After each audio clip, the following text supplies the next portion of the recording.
Hello students, welcome back to YouTube channel VSK easy physics. इस lecture में हमें 3 topics को डिस्कस करना है। The first one it is overturning of vehicle. आपने बहुत बार देखा होगा जब भी व्हीकल टर्न करता है सर्कुलर पाथ के ऊपर, सो इट गेट ओवरटर्न। तो वो ओवरटर्न किसके वजह से होता है उसका कंसेप्चुअल डिस्कशन हमें यहाँ पे करना है। सेकंड पॉइंट जो हमें डिस्कस करना है, it is nothing but the reaction created by the road on a car. Okay, जब वो कार एक कॉन्केव सरफेस पे या कॉन्वेक्स सरफेस पे मूव होगा, कॉन्केव ब्रिज या कॉन्वेक्स ब्रिज पे मूव होगा, तो उस वक्त उस रोड के कारण उस कार के ऊपर जो भी रिएक्शन क्रिएट होगा उस रिएक्शन की वैल्यू हमें यहाँ पे फाइंड आउट करना है। And third point, it is nothing but the skidding of object on a rotating platform. अगर एक रोटेटिंग प्लेटफॉर्म है, अगर एक ऑब्जेक्ट हमने कोई भी रख दिया उस रोटेटिंग प्लेटफॉर्म के ऊपर, सो कुछ देर बाद वो ऑब्जेक्ट स्किड करता है वहाँ पे, तो स्किडिंग किसकी वजह से हो रहा है वो हमें उस टॉपिक में डिस्कस करना है, उस पॉइंट के अंदर डिस्कस करना है। ओके, तो यहाँ पे हमें टोटल 3 पॉइंट डिस्कस करना है। सो स्टार्ट करते हैं हम first point, that is the overturning of vehicle. Okay, let us imagine that here this is the one circular turn of road. Okay, तो इस टर्म के ऊपर एक व्हीकल इस साइड से जा रहा है। ओके, अब इस रोड का रेडियस ऑफ कर्वेचर अगर r है, the mass of that vehicle if it is a m, the velocity of that vehicle which is moving, okay, which is taking a circular turn, उस velocity उस vehicle की है v, और coefficient of friction okay between the vehicle and that road surface it is equals to mu। तो हमने इस related already study किया है कि मैक्सिमम सेफ वेलोसिटी उसका कितना होगा। अगर कोई व्हीकल सर्कुलर टर्न कर रहा है रोड के ऊपर, ओके, तो उस वक्त सर्कुलर टर्न होने के लिए उसको नेसेसरी सेंट्रीफ्यूगल फोर्स कौन प्रोवाइड करता है? फ्रिक्शन, क्योंकि रोड हॉरिजॉन्टल है, it is not a bank road. Okay, वो हॉरिजॉन्टल रोड है तो उसके ऊपर नेसेसरी सेंट्रीफ्यूगल फोर्स उसको कौन प्रोवाइड करेगा? फ्रिक्शन। और उसकी वजह से हमने उस फ्रिक्शन को कंसिडर करते हुए सभी कैलकुलेशन करके हमने एक वेलोसिटी फाइंड आउट किया था। That velocity it is a v max, it is equals to, okay, safe turn करने के लिए मैक्सिमम वेलोसिटी कितना होना चाहिए? It is equals to under root of mu r g. What is the g? It is the acceleration due to gravity. What is the r? It is the radius. Mu is nothing but the coefficient of static friction between the vehicle and of that road. Okay? लेकिन इसके अलावा अब मान के चलिए कि इसके लिए अगर यहाँ से एक व्हीकल पास हो रहा है लाइक दिस वन, ओके, जब वो सर्कुलर टर्न कर रहा है उस वक्त उसकी maximum safe velocity on the basis of coefficient of static friction, radius of curvature of this road and acceleration due to gravity, इसके ऊपर हमने अगर उसकी वेलोसिटी निकाला तो अगर वो वेलोसिटी आता है 50 किलोमीटर पर आवर, अगर इतनी मैक्सिमम सेफ वेलोसिटी रोड के लिए आ रहा है, इमेजिन करके चलिए। ओके, लेकिन जब भी कोई बड़ा व्हीकल इतने वेलोसिटी से, हमने ये जो भी कैलकुलेट किया है ये सभी फॉर्मूले के बेसिस पे हमने कैलकुलेट किया है कि this is the maximum safe velocity. इतने वेलोसिटी से उसको सफिशिएंट फ्रिक्शन मिलेगा और सफिशिएंट फ्रिक्शन की वजह से उसको सफिशिएंट सेंट्रीफ्यूगल फोर्स मिलेगा so that vehicle can safely turn. Okay, वो सेफली टर्न कर पाएगा। वहाँ पे हमने फॉर्मूले के बेसिस पे ही निकाला है। लेकिन अगर कोई बड़ा व्हीकल है, ओके, जो गुड्स कैरियर्स वगैरह, बहुत बड़ा व्हीकल है, कंटेनर वगैरह, तो ऐसे व्हीकल अगर इस स्पीड से जाते हैं तो उस वक्त चांसेस है वो सेफली टर्न नहीं कर सकते। अगर इससे कम भी स्पीड से, थोड़ा बहुत कम भी स्पीड से जाते हैं तो भी वो टर्न नहीं करेंगे। ओके, सर्कुलर पाथ पूरा पास नहीं होगा, यहाँ से सर्कुलर टर्न नहीं कर पाएंगे। वो यहाँ से जैसे जैसे आ रहे सो यहाँ से वो ओवरटर्न कर जाएंगे, पलट जाते हैं वो। ओके, ओवरटर्न कर रहे हैं। तो ओवरटर्न किसके वजह से हो रहा है? क्या हमने जो भी फॉर्मूला यहाँ पे फाइंड आउट किया था मैक्सिमम सेफ वेलोसिटी, ये गलत है? द आंसर इज दैट ये गलत नहीं है। लेकिन हमने जब कैलकुलेशन किया था उस वक्त हमने उस रोड के ऊपर एक पॉइंट ऑब्जेक्ट इमेजिन किया था। ओके तो उस पॉइंट ऑब्जेक्ट को हमने रोड के सरफेस के ऊपर ही इमेजिन किया था, लेकिन जब कोई ऑब्जेक्ट होता है, सॉरी जब कोई व्हीकल हम कंसिडर करते हैं तो उस व्हीकल का सेंटर ऑफ मास ये रोड के ऊपर नहीं होता, रोड के थोड़ा ऊपर होता है। Road just it is not on the surface of the road, it is just above the road. Okay कुछ हाइट पे होगा। तो वो कैसे और उसकी वजह से क्या प्रॉब्लम हो रहा है? यहाँ पे व्हीकल अपना ओवरटर्न किस वजह से हो रहा है? What is the meaning of overturn? So यहाँ पे अगर मुझे बताना है तो एक व्हीकल अगर ऐसे आ रहा है, ओके सो उसके इस साइड की जो भी व्हील्स है हम उसको इनर व्हील्स बोलेंगे, उस साइड की जो भी व्हील्स है that is called as outside wheels. Okay so जो भी इनर व्हील्स है these are the inner wheels, these are the outer wheels. तो इनर व्हील्स के ऊपर जो भी रिएक्शन क्रिएट करेगा ये सरफेस, ओके आउटर व्हील्स के ऊपर जो भी रिएक्शन क्रिएट करेगा, तो ऑब्वियसली रोड हॉरिजॉन्टल होने की वजह से वो रिएक्शन सेम होना चाहिए, लेकिन जब भी वो सर्कुलर टर्न करता है ओके तो रिएक्शन इनर व्हील पे कम प्रोड्यूस होता है और आउटर व्हील पे रिएक्शन ज़्यादा प्रोड्यूस होता है। और उसके कारण क्या हो रहा है यहाँ पे, सो जैसे जैसे व्हीकल आगे जाएगा तो इनर व्हील के ऊपर रिएक्शन कम क्रिएट होने की वजह से और आउटर व्हील के ऊपर रिएक्शन ज़्यादा क्रिएट होने की वजह से सो ये व्हीकल इस तरह का टर्न होगा।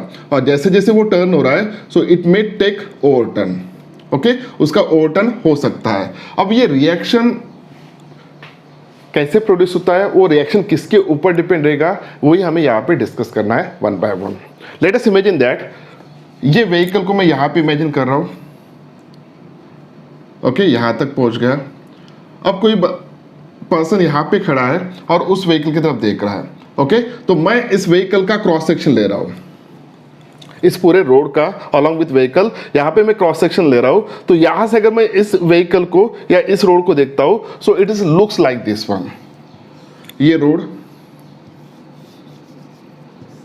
ओके सो ये जो भी पॉइंट है दिस इज दिस पॉइंट और ये जो भी पॉइंट है ये पॉइंट है, ओके सो अब इसके ऊपर जो भी हमें व्हीकल दिख रहा है so that vehicle it is like this one.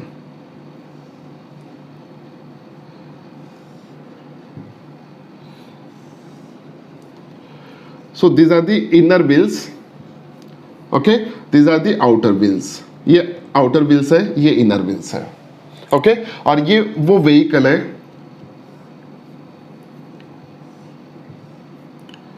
okay? Now let us imagine that जो भी vehicle आपको यहाँ पे दिख रहा है, okay? जो भी vehicle आपको यहाँ पे दिख रहा है, उस vehicle का total mass हम m कंसिडर करते हैं। इस रोड का रेडियस ऑफ कर्वेचर कितना लिया हमने, it is equal to r. यहां पे जो भी फ्रिक्शन क्रिएट हो रहा है उस फ्रिक्शन की वजह से जो भी कोएफिशिएंट ऑफ स्टैटिक फ्रिक्शन है that is equal to mu, okay so let us again imagine that the distance between two wheels, the distance between two wheels it is equal to यहां से लेके यहां तक it is equal to twice a, it is equal to twice a, okay और ये जो भी point यहाँ पे मैं रिप्रेजेंट कर रहा हूँ this point it is nothing but the centre of mass of that vehicle. अब व्हीकल बहुत छोटा है, ओके सो हर पॉइंट पे acceleration due to gravity same होगा, एक्ट होगा, तो वो सेंटर ऑफ मास और सेंटर ऑफ ग्रेविटी सेम होगा, no doubt. So this point it is nothing but the centre of mass और we can say that it is the centre of gravity, okay तो ये जो भी इस vehicle का centre of मास आ रहा है it is at a height h from the surface of the road, okay so यहां से लेके यहां तक का जो भी डिस्टेंस है this is equal to h।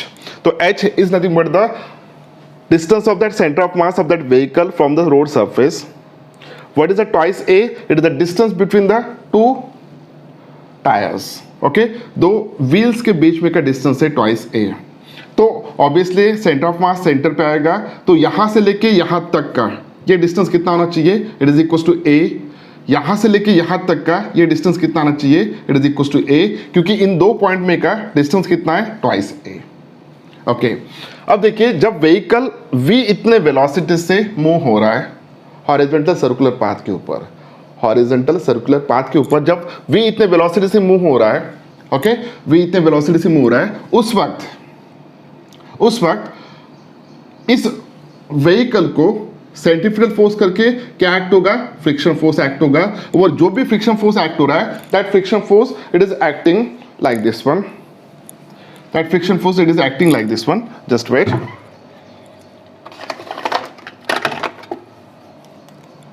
That friction force is acting like this one. इस डायरेक्शन में वो फ्रिक्शन फोर्स एक्ट हो रहा है. This is the friction force. Okay, so उस फ्रिक्शन फोर्स को हम F सफिक्स R रिप्रेजेंट कर रहे हैं. F suffix R. ओके, अब मान के चलिए कुछ देर के लिए व्हीकल एक जगह स्टेबल है. अगर व्हीकल एक जगह स्टेबल है, ओके, उस हॉरिजॉन्टल सरफेस के ऊपर, तो इस व्हील के ऊपर यहाँ पे कुछ रिएक्शन प्रोड्यूस होगा और यहाँ पे इन व्हील के ऊपर भी, आउटर व्हील्स के ऊपर भी रिएक्शन प्रोड्यूस होगा. जो भी इनर व्हील्स के ऊपर रिएक्शन प्रोड्यूस हो रहा है, that is equal to R1. Let us imagine that.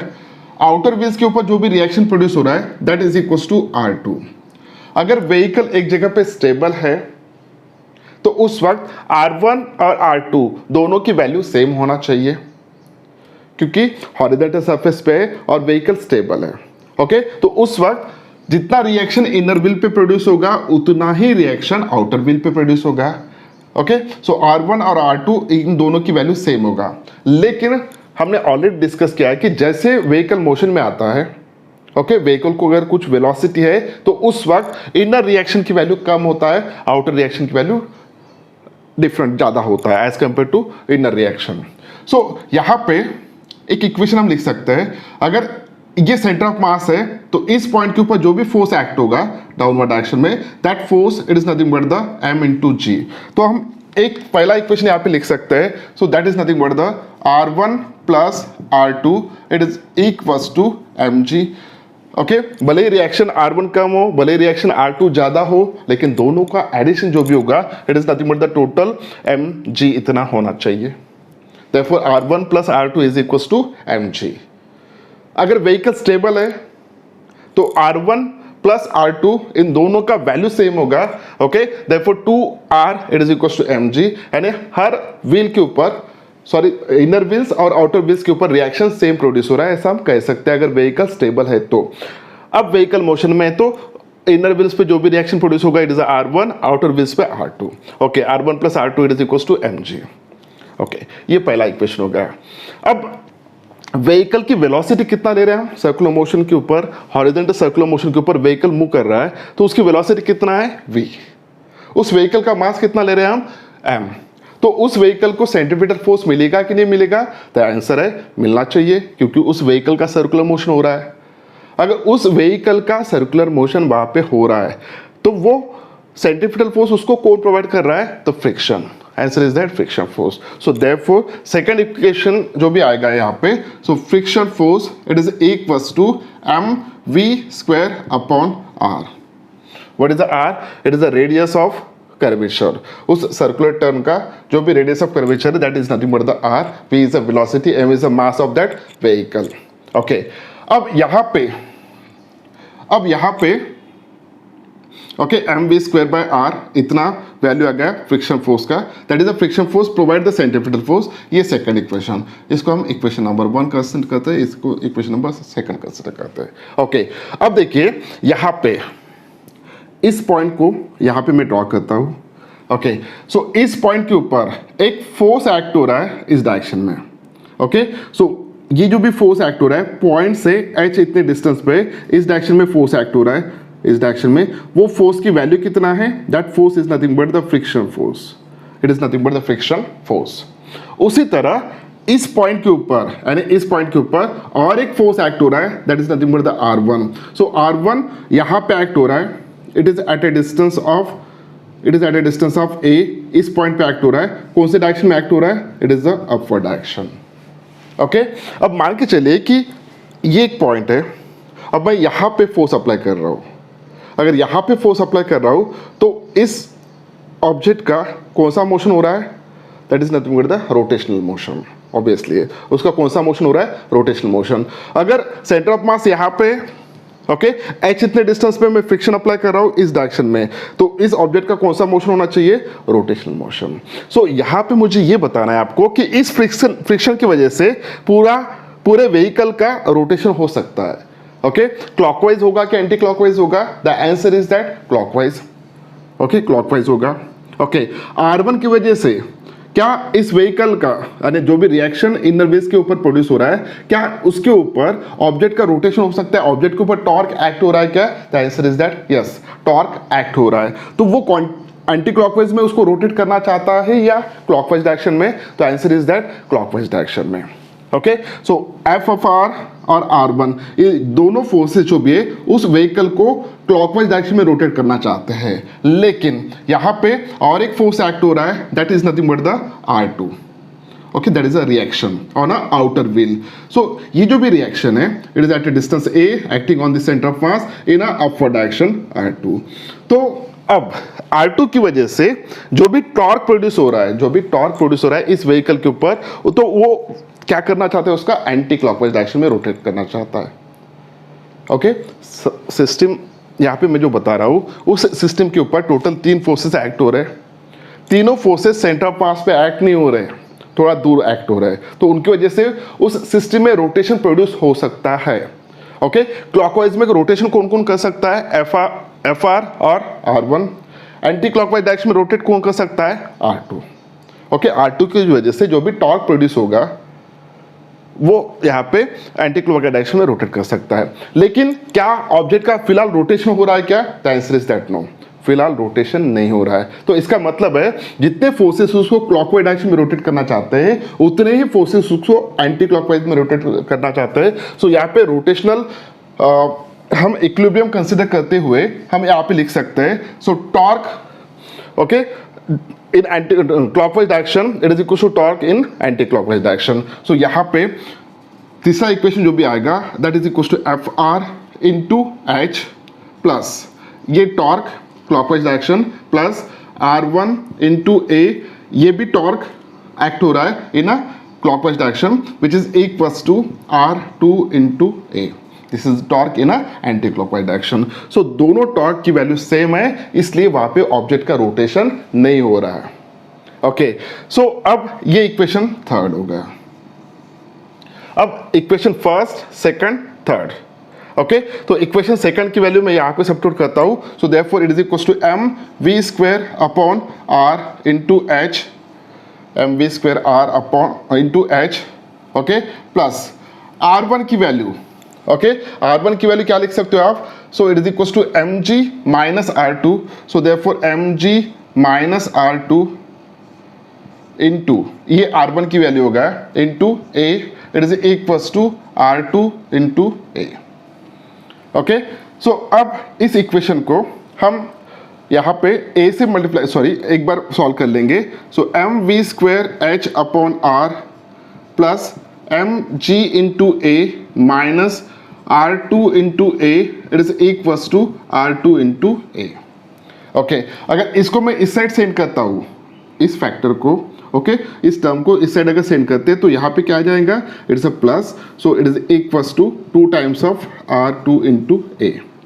Okay, so a से मैं अगर डिवाइड कर देता हूँ इस इक्वेशन को, तो a यहाँ पे आ जाएगा divided by a divided by a। Okay, so m we square h upon r into a plus m into g is equals to 2 into R2। अगर 2 को इस साइड सेंड कर देते हैं, सो R2 की वैल्यू कितना होना चाहिए? It is equals to 1/2 m g plus, okay, 1/2 g 1/2 m g plus यहाँ पे it is equals to 1/2 m we square h upon r a. So दोनों में से क्या कॉमन निकलेगा? So R2 it is equals to, दोनों में से 1/2 एम कॉमन निकलेगा, ओके, ब्रैकेट में G plus, so V square H upon r a. So this is nothing but the reaction produce on a outer wheel. So reaction produce on a outer wheel it is equals to 1/2 m G plus V square H upon r a. ये inner sorry outer wheel पे जो भी reaction produce हो रहा है वो value यहाँ पे आउटर व्हील पे। ओके, सो आउटर व्हील पे जो भी रिएक्शन प्रोड्यूस हो रहा है वो है, इनर व्हील पे कितना प्रोड्यूस होगा? जब हम सेम वे से इस इक्वेशन में, ओके, अगर R1 की जगह पे मैं R2 की वैल्यू सब्स्टिट्यूट करता हूँ यहाँ पे, तो ये सॉल्व करने के बाद R1 is equals to 1/2 m g minus v square h upon r a, ये वैल्यू आएगा. So this is nothing but the reaction produce on a outer wheel, sorry reaction produce on a inner wheel, ये reaction produce on a outer wheel. Okay, ये दो reactions जो भी produce हो रहे हैं इनर व्हील्स के ऊपर और आउटर व्हील्स के ऊपर, यहाँ पे आपको दिख रहा है. अब इक्वेशन के बेसिस पे आपको ये थोड़ा समझ में आ रहा होगा कि R1 की value as compare to R2 कम होगा. क्यों? क्योंकि जब व्हीकल स्टेबल रहेगा, व्हीकल अगर स्टॉप है तो वेलोसिटी की वैल्यू कितना होगा? 0. अगर वेलोसिटी की वैल्यू 0 सब्स्टिट्यूट करते हैं दोनों इक्वेशन में तो ये टर्म 0 हो जाएगा. सो यहाँ पे R2 is equal to 1/2 mg, यानी आधा जो भी इसका वेट है वो इसके रिएक्शन करके प्रोड्यूस होगा और आधा वेट उसका रिएक्शन करके प्रोड्यूस होगा 1/2 mg, अगर वेलोसिटी 0 है तो. लेकिन जब व्हीकल मोशन में है, जब व्हीकल अगर मोशन में है तो ऑब्वियसली R2 की वैल्यू इतने फैक्टर से बढ़ रहा है और R1 की वैल्यू उतने ही फैक्टर से कम हो रहा है. यहाँ पे माइनस है, यहाँ पे प्लस है. ओके, अब यहाँ पे क्या होगा? यहाँ पे ड्यू टू दिस वन, जैसे जैसे व्हीकल की स्पीड बढ़ेगा, जैसे जैसे व्हीकल की स्पीड बढ़ेगा, सो R1 goes on increases, R2 goes on decreases. R2 goes on, that is a reaction on a outer wheel goes on increases, reaction on a inner wheel goes on decreases. तो velocity जैसे जैसे बढ़ रहा है वैसे वैसे R1 की value कम हो रहा है. तो एक इंस्टेंट ऐसा आएगा कि एक पर्टिकुलर वेलोसिटी के ऊपर reaction R1 become a 0, reaction R1 become a 0. Vehicle तो मोशन में आ रहा है यहाँ पे, लेकिन इनर व्हील्स के ऊपर रिएक्शन की वैल्यू कम हो रहा है, आउटर व्हील्स के ऊपर रिएक्शन की वैल्यू बढ़ रहा है. ओके, तो एक वक्त ऐसा आएगा यहाँ पे, अगर मैं टॉय यहाँ पे दिखाता हूँ आपको. ओके, सो जब स्टेबल है तो दोनों व्हील्स के ऊपर, इनर व्हील्स आउटर व्हील्स के ऊपर रिएक्शन सेम प्रोड्यूस होगा. लेकिन जब मोशन में आ रहा है तो आउटर व्हील्स के ऊपर रिएक्शन ज्यादा प्रोड्यूस हो रहा है, इनर व्हील्स के ऊपर रिएक्शन कम प्रोड्यूस हो रहा है. जब इनर व्हील्स के ऊपर रिएक्शन की वैल्यू 0 होगा उस वक्त ये व्हीकल क्या होगा? इस व्हीकल का ओवरटर्न होगा, क्योंकि इनर व्हील्स के ऊपर रिएक्शन नहीं हो रहा है, पूरा रिएक्शन किसके ऊपर प्रोड्यूस हो रहा है? आउटर व्हील्स के ऊपर. तो उस केस में ये ओवरटर्न हो जाएगा. ओके, तो ये कब ओवरटर्न होगा? जब reaction on a inner wheels become 0. Reaction on a inner wheels कब 0 होगा? तो यहाँ पे R1 की वैल्यू 0 सब्स्टिट्यूट करते हैं तो यहाँ पे हम सॉल्व कर सकते हैं इस इक्वेशन को. So 0 it is equals to, okay, 1/2 mg minus 1/2 m v square h upon r a. Okay, जब इसको हम सॉल्व करेंगे, सॉल्व करने के बाद यहाँ पे 1/2 m कैंसिल हो जाएगा. So g is equals to v square h upon r a. Okay, so therefore velocity की value v square it is equals to r a g upon h. So velocity it is equals to under root of r a g upon h. So this is nothing but the velocity at which the reaction on the inner will become a 0. Okay, हमने क्या किया देखिए यहाँ पे g is equals to v square h upon r a. इस equation को solve किया, v square is equals to r a g upon h. Okay, therefore v is equals to under root of r a g upon h. अब इसमें velocity of that vehicle, okay, so eight which it can overturn. तो इतने velocity से अगर vehicle जाता है तो 100% वो ओवरटर्न करेगा. जो भी ये मैक्सिमम वेलोसिटी का फॉर्मूला था, ये वेलोसिटी और ये वेलोसिटी सेम है क्या? नहीं, दोनों डिफरेंट कंसेप्ट है, दोनों डिफरेंट कंसेप्ट है. ओके, ये ओवरटर्न की वेलोसिटी है, इस वेलोसिटी पे ओवरटर्न होगा किस व्हीकल का? जिस व्हीकल का सेंटर ऑफ मास किस हाइट पे होना चाहिए ग्राउंड लेवल के, h इतने हाइट्स पे, और उनमें का व्हील का डिस्टेंस कितना होना चाहिए? It is equal to twice a. तो a is nothing but the centre of mass से एक व्हील की तरफ का डिस्टेंस है a. ओके, सो यहाँ पे देखिए r is nothing but the radius of curvature, g is equal to acceleration due to gravity. अब वेलोसिटी मैक्सिमम वेलोसिटी कितना हो सकता है, ये किसके ऊपर डिपेंड होगा? तो ऐसे वेलोसिटी के लिए ओवरटर्न की वेलोसिटी ज़्यादा होगा जिस व्हीकल में a that is the distance between the two wheels, okay वो ज़्यादा होना चाहिए, और h तो उस व्हीकल की हाइट ज़्यादा नहीं होना चाहिए। अगर व्हीकल की हाइट ज़्यादा होगा तो सेंटर ऑफ मास ओके कि सेंटर ऑफ मास की height from the ground surface ज़्यादा होगा, तो ऐसे व्हीकल्स बहुत ज़्यादा ओवरटर्न, बहुत जल्दी ओवरटर्न कर सकते हैं कम वेलोसिटी के ऊपर। तो बहुत सारे व्हीकल्स जब डिज़ाइन होते हैं ओके उनका ग्राउंड क्लियरेंस बहुत कम रखा जाता है। क्यों? क्योंकि हमें h की वैल्यू कम रखना है। What is the h? H is nothing but the distance of that point from the surface. Okay, distance of that center of mass or center of gravity of that vehicle from the surface. तो h की value जितना कम होगा उतना ये velocity ज़्यादा होगा। अगर ये वेलोसिटी ज़्यादा है तो ओवरटर्न की पॉसिबिलिटी कम है। ओके अगर इस वेलोसिटी की वैल्यू कम है तो ओवरटर्न जल्दी हो जाएगा। अगर इसकी वैल्यू आता है 20 किलोमीटर पर आवर, अगर व्हीकल जा रहा है 20 किलोमीटर पर आवर से तो ओके तो उसका ओवरटर्न 100% होगा। सो ये था discussion about the overturning of a vehicles.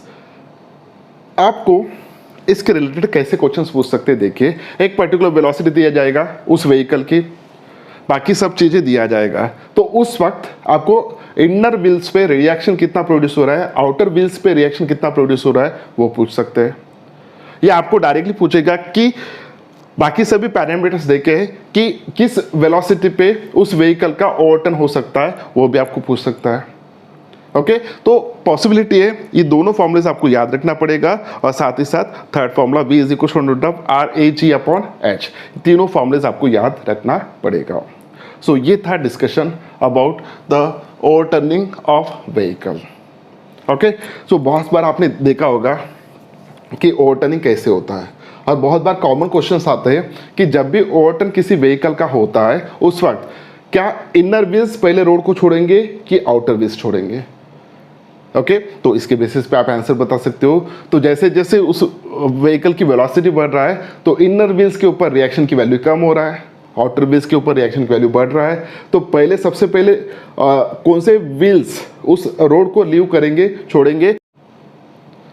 Okay तो इनर व्हील्स पहले लीव करेंगे, पहले उसको रोड को छोड़ेंगे, बाद में वो ओवरटर्न हो जाएगा। ओके सो ये था discussion about the overturning of the vehicle. अब हमें सेकंड पॉइंट डिस्कस करना है। सेकंड पॉइंट जो भी है वो थोड़ा इजी है।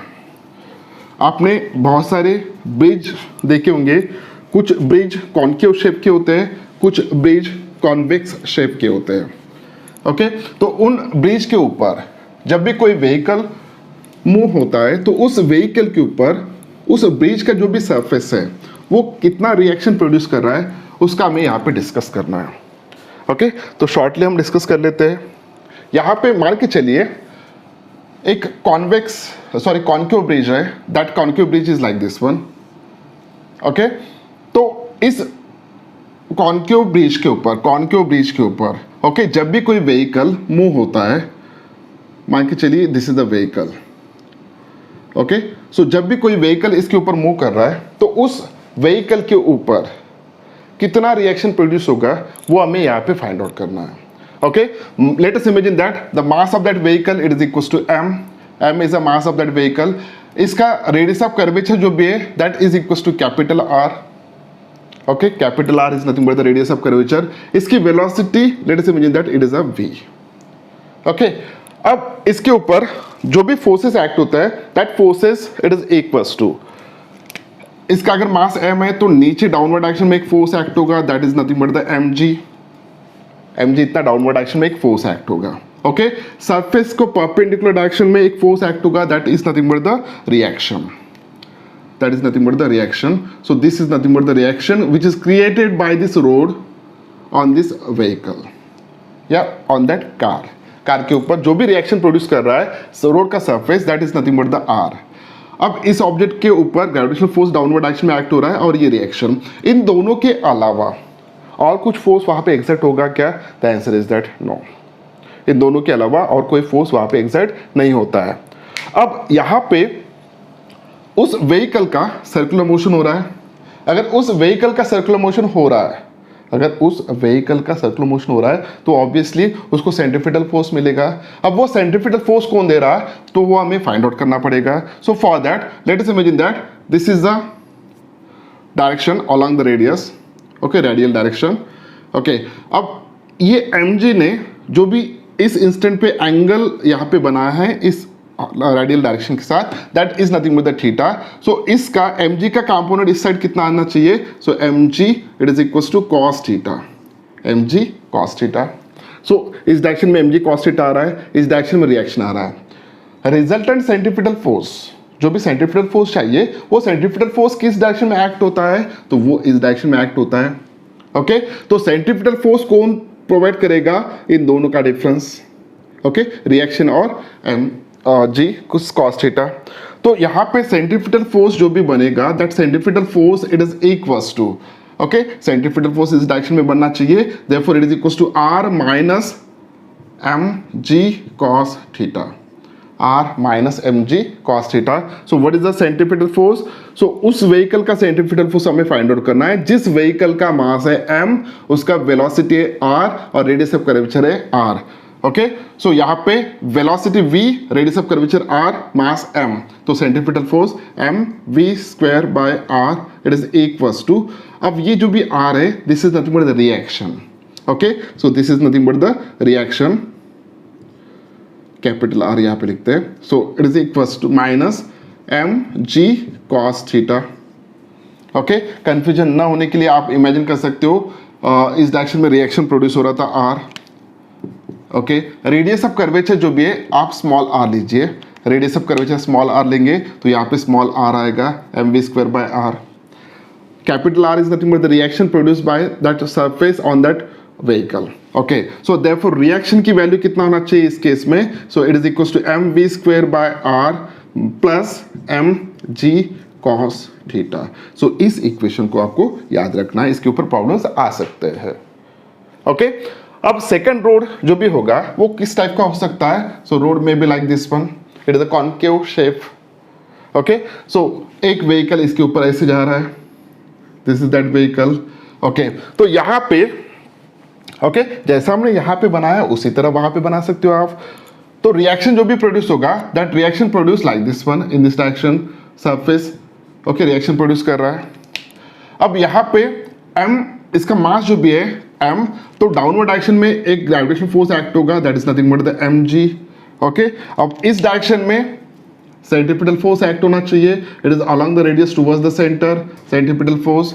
तो अगर इस mg ने इसके साथ एंगल थीटा किया है तो इसका कंपोनेंट इस साइड कितना आएगा? It is equal to mg cos theta. आ रहा समझ में? mg cos theta.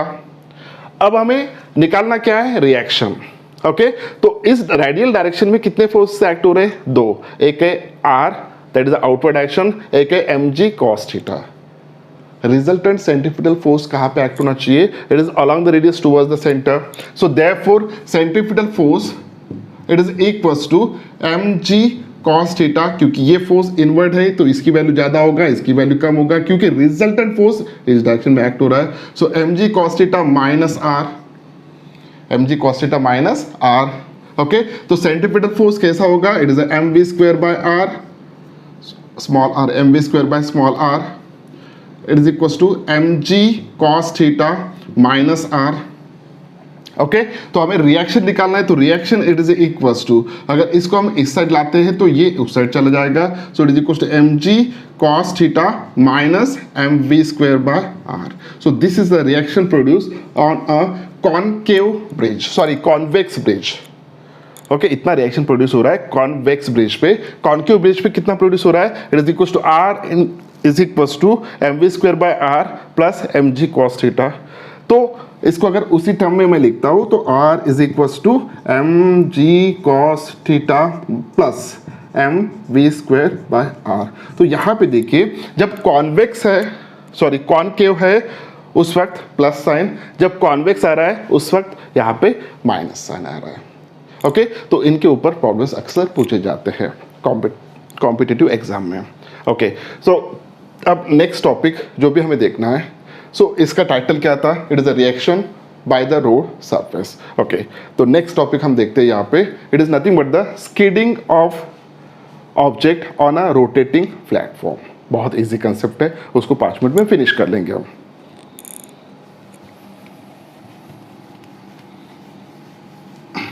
Third point हमें जो डिस्कस करना है, it is nothing but the स्टेडिंग of object on a rotating platform. Okay, तो बहुत इंटरेस्टिंग है, इसके ऊपर बहुत सारे क्वेश्चंस जनरली कॉम्पिटिटिव एग्जाम में आते हैं। Now let us imagine that this is that rotating platform. Okay, so this platform rotated with angular velocity omega. Okay, ये ऐसे रोटेट हो रहा है, एंगुलर वेलोसिटी ओमेगा, ओमेगा इतने एंगुलर वेलोसिटी से। ओके, ये जो भी प्लेटफॉर्म आपको यहाँ पे दिख रहा है, it is nothing but the horizontal. Okay, इस प्लेटफॉर्म के ऊपर हम क्या कर रहे हैं, एक कॉइन को यहाँ पे रख रहे हैं।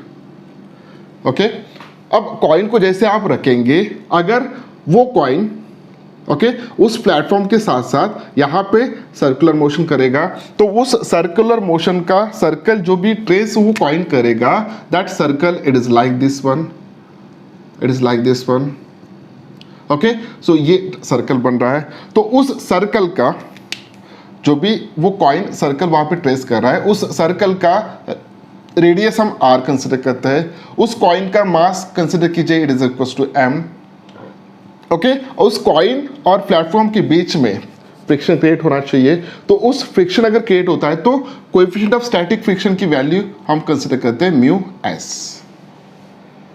ओके, अब देखिए यहाँ पे वो कॉइन जब सर्कुलर मोशन कर रहा है प्लेटफॉर्म के साथ साथ, तो उसको सेंट्रीफ्यूगल फोर्स कहाँ से मिल रहा है, obviously due to the friction. Okay, friction between the coin and that platform, इन दोनों के बीच में वहां पे फ्रिक्शन फोर्स क्रिएट हो रहा है, और वही फ्रिक्शन उसको सेंट्रीफ्यूगल फोर्स प्रोवाइड कर रहा है, और उसी सेंट्रीफ्यूगल फोर्स की वजह से उस पार्टिकल का सर्कुलर मोशन हो रहा है। लेकिन ये कब तक चलेगा, जब तक उसको सेंट्रीफ्यूगल फोर्स मिलेगा तब तक। लेकिन फ्रिक्शन फोर्स की एक वैल्यू होता है, लिमिटिंग फ्रिक्शन। सो उस कॉइन के बीच में, कॉइन और इसमें, ओके, मैक्सिमम फ्रिक्शन फोर्स कितना क्रिएट हो सकता है, that maximum friction force it is equals to, it is called as the limiting friction, and that limiting friction it is equals to mu S into N. What is the N? It is a normal created by the platform on that coin. Okay, coin के ऊपर जो भी normal create हो रहा है, that is nothing but this N. तो friction force, limiting friction, maximum friction static friction force it is equals to mu S into N. Okay, अब इसके बेसिस पे ये इतना मैक्सिमम सेंट्रीफ्यूगल फोर्स वो प्रोवाइड कर सकता है। ओके, सेंट्रीफ्यूगल फोर्स कितना एक्ट हो रहा है, centrifugal force it is acting, उस कॉइल का मास, उस कॉइन का मास है m, उसकी एंगुलर वेलोसिटी है ओमेगा, क्योंकि वो प्लेटफॉर्म के साथ साथ रोटेट हो रहा है, और वो जो भी सर्कल वहां पे बना रहा है उस सर्कल का रेडियस है r। So centrifugal force it is equal to m omega square r। ठीक है, तो अब उस कॉइन को सर्कुलर मोशन करने के लिए, यानी उसी जगह पे बने रहने के लिए, उसी जगह पे बने रहने के लिए उसको सेंट्रीफ्यूगल फोर्स की जरूरत लगता है, और वो सेंट्रीफ्यूगल फोर्स की वैल्यू होता है M we square by R. और वो सेंट्रीफ्यूगल फोर्स कौन दे रहा है उसको, फ्रिक्शन फोर्स। फ्रिक्शन कौन सा, स्टैटिक फ्रिक्शन। अब वहाँ पे स्टैटिक अगर फ्रिक्शन हो रहा है, okay, so static friction force उसको सेंट्रीफ्यूगल फोर्स प्रोवाइड कर रहा है। Okay, this is the maximum static friction force, यानी लिमिटिंग फ्रिक्शन, ये मैक्सिमम वैल्यू हो गया। ओके, तो अब जो भी सेंट्रीफ्यूगल फोर्स लगेगा, it may be the less than or equals to this friction force. So therefore centrifugal force whatever the required, okay, उस कॉइन को उसी जगह रहने के लिए जो भी सेंट्रीफ्यूगल फोर्स की जरूरत पड़ेगी, it should be less than or equals to the limiting friction. Okay, तो सेंट्रीफ्यूगल फोर्स की वैल्यू है m omega square by r, sorry m omega square into r, it is less than or equals to, यहाँ पे limiting friction it is equals to mu s into n। Okay, so m omega square r it is less than or equals to mu s into m into g। Okay, this m get cancel. Okay, so therefore omega square it should be less than or equals to, omega square should be less than equals to mu s g upon r. So therefore omega should be less than or equals to, उस coin को वहीं पे बने रहने के लिए angular velocity उस rotating platform का एक तो कम होना चाहिए या इक्वल होना चाहिए किसके, तो it is equal to mu S G upon R, ये स्क्वायर रूट में आएगा। सो इतनी एंगुलर वेलोसिटी वहाँ पे बनेगा। ओके अगर इससे ज़्यादा एंगुलर वेलोसिटी आप प्रोवाइड करते हो तो डेफिनेटली इस ऑब्जेक्ट का सर्कुलर मोशन नहीं हो पाएगा क्योंकि उसको सफिशिएंटली सेंट्रीपिटल फोर्स नहीं मिलेगा। ओके तो मैक्सिमम एंगुलर वेलोसिटी कितना हो सकता है, तो omega max it is equals to under root of mu S G upon R. सो इतनी एंगुलर वेलोसिटी उस प्लेटफॉर्म को मैक्सिमम हो सकता है उस प्लेटफॉर्म का, so that coin stay there. वो कॉइन वहीं पे रहेगा, यानी सर्कुलर मोशन कर रहा है लेकिन प्लेटफॉर्म के साथ साथ वो वहीं पे रहेगा। With respect to platform it is rotating. Okay so ये था discussion about the maximum velocity of that rotating platform, okay which is equal to under root of mu S G upon R. Okay so इस topic के ऊपर questions आ सकते हैं, यानी question कुछ ऐसे इस तरीके के पूछेंगे कि एक कॉइन इतने डिस्टेंस पे रखा है रोटेटिंग प्लेटफॉर्म पे एक्सिस ऑफ रोटेशन पे। ओके एक्सिस ऑफ रोटेशन से जिस डिस्टेंस पे रख रहे हो that is nothing but the radius of that circle, यानी आर की वैल्यू उन्होंने आपको दिया। उस कॉइन के बीच में, कॉइन और प्लेटफॉर्म के बीच में जो भी फ्रिक्शन क्रिएट होता है तो उसका कोएफिशिएंट ऑफ स्टैटिक फ्रिक्शन आपको देंगे। अगर ये दो चीजें आपको पता चल गया, G it is already known, it is 9.8 meter per second square, तो आप ओमेगा मैक्स फाइंड आउट कर सकते हो। तो कितना एंगुलर वेलोसिटी आप उसको देना चाहिए प्लेटफॉर्म को, so that the coin should be there, okay it makes circular path, वो सर्कल वहां पे बनाए, सर्कुलर मोशन कंटिन्यूस का रहेगा। अगर इससे ज़्यादा एंगुलर वेलोसिटी देंगे तो ऑब्वियसली वो एक वक्त टेंजेंशियली बाहर चला जाएगा क्योंकि उस कॉइन को नेसेसरी सेंट्रीपिटल फोर्स नहीं मिल पाता है। ओके ये था discussion about the skidding of particles on a rotating platform. तो इस वीडियो में हमने टोटल 3 टॉपिक को डिस्कस किया है, जो तीनों टॉपिक JEE कि जो भी प्रिपरेशन बच्चे कर रहे हैं उनके लिए और नीट के प्रिपरेशन करने वाले बच्चों के लिए था। Okay so thank you very much, bye bye.